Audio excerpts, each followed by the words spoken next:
kan nggak ada pekerjaan tetap ya, jadi kita meluangkan waktu itu untuk bertani. Jadi alhamdulillah waktu berjalan gitu ada ada program-program dari perusahaan gitu kan, dari lingkungan itu untuk ada untuk bantuan bibit ya. Dari situ didatangkan orang-orang yang dari Solo, dari ada tim untuk pembinaan ini, makanya dari situ kita mendapatkan bibit ini, terus kita mendapatkan ilmu gitu.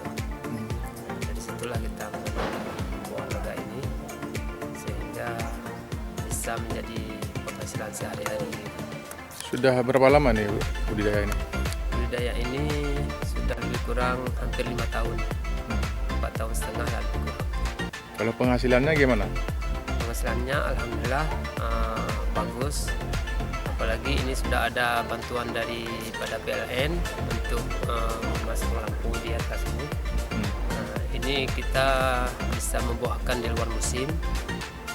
Kalau biasanya itu dalam setahun, berbuahnya itu selama 6 bulan dan 6 bulannya itu kosong.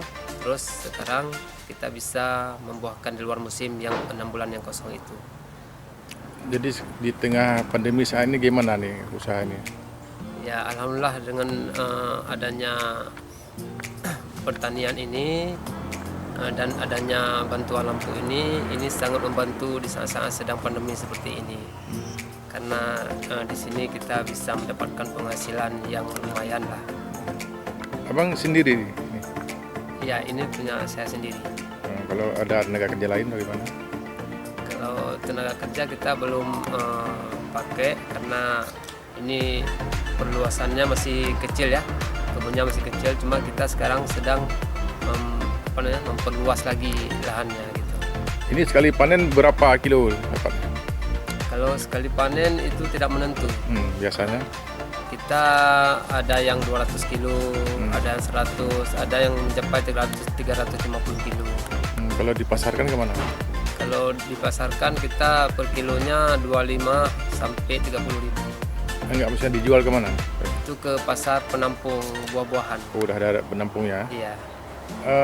Kalau dari pemeliharaannya ada sulit enggak nih? Kalau untuk pemeliharaannya itu yang penting kita rutin aja.